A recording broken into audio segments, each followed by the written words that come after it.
And breaking to our north, the deadly wildfire in Santa Clarita continues to grow. Nearly 20 homes destroyed. ABC's Philip Mena is there with the conditions keeping firefighters from getting those flames under control.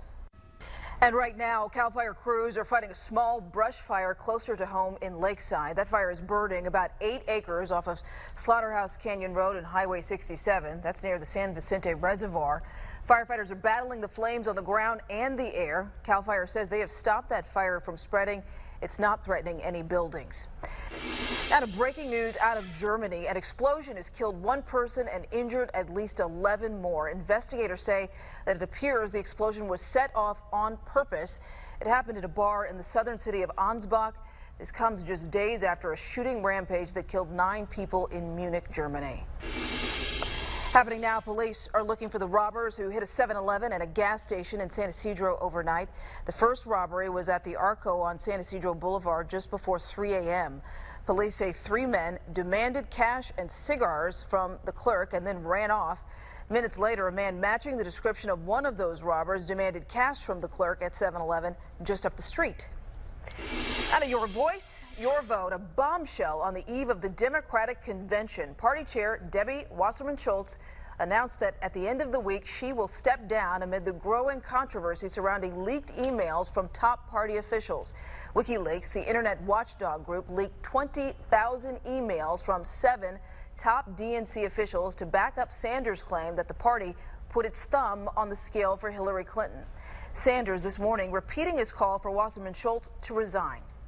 Now taking a live look outside, a little nicer today, but the heat advisory is still in effect for most of our county. If you look at that picture, it looks like the haze that Craig was talking about earlier this week.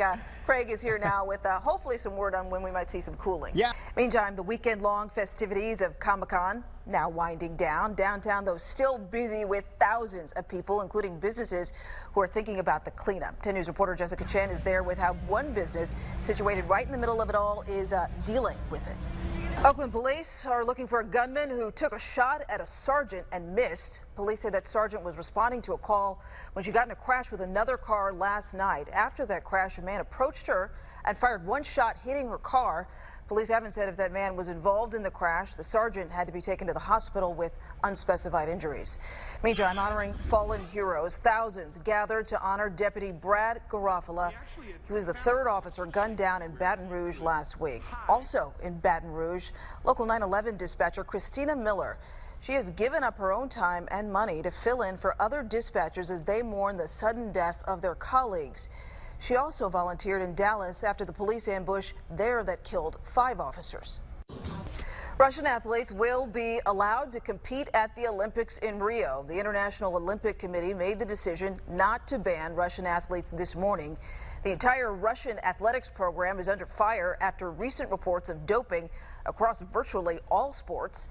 Opening ceremonies for the Rio Olympics kick off August 5th. Tomorrow, a Crawford High School teacher who admitted to having sex with a student will find out how much time she will spend in prison. Prosecutors say Tony Sutton had sex with a 15-year-old boy for 6 months in her car, home, and classroom. The boy's parents saw text messages between the two and then called police. Sutton is 38 years old and a mom. She faces up to 3 years in prison. A college football player stops a rape outside of a bar. What he says the attacker did when he pulled him off the woman and pinned him against a dumpster. And a hoax costing taxpayers hundreds of thousands of dollars. The prank phone calls, the Coast Guard says, are no laughing matter. Meantime, patients at Rady Children's Hospital will have some new toys to play with this summer, and it is all thanks to Coca-Cola. The distribution center had a toy drive outside the local branch this morning. Several people brought unwrapped toys that will go to the children living at Rady Children's Hospital. Well, if you missed out today and still want to donate, there will be another toy drive next week. The branch is located on 47th Street near Webster.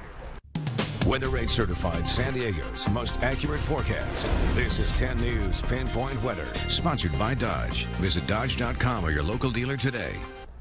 It's a beautiful thing. 10 News Pinpoint meteorologist Craig Herrera here to talk about maybe a little break. Yeah, right. And Sunday, that's for monsoon. Of course, the concern is that was maybe some lightning, and it's been so dry, so we'll watch that closely. Some gusty winds as well. Could use the rain, but we'll watch the lightning. Yeah, it is the summertime. Yeah. So I guess we should expect the heat. Right. And deal with it. And we like the breaks when we get them. Exactly. You got it. Keep them coming. Yes. I'll try. Thank you, Greg. Yeah, you got it. Well, another day, another home run for the Padres second baseman, Ryan Schimpf. The latest big hit for the rookie as the Padres rallied from behind today against the Washington Nationals. Passions on both sides of the immigration fight erupting tonight here in Marietta. Outside, it seems to be a crowd of mostly those supporting the undocumented immigrants. Meantime, inside, hundreds of residents from Marietta fighting to keep them out.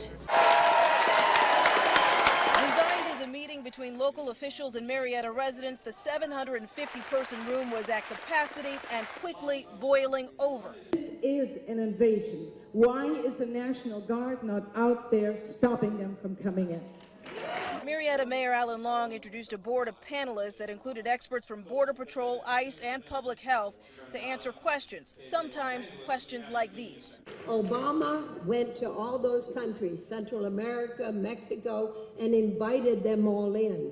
Not welcome in Marietta. It's not welcome in our community. The town hall just a day after protesters forced a convoy full of immigrant detainees to reroute from Marietta to San Ysidro. All of this is matter of law. Officials tried to explain the crisis began unfolding in South Texas, and facilities, including Marietta, had to support an overburdened Border Patrol there. Why here? Outside, a very different crowd. The overflow in the hundreds chanting and not able to get into the auditorium. They didn't let us speak in there. I, listened for about 2 or 3 minutes inside, and I turned away because it was like hate speech. Calls for understanding outside that for the most part, they were hearing none of it inside. Is there another bus coming to our city, and where can I be when for this next protest to protect that bus from coming here? In Marietta, Riel Creighton, 10 News.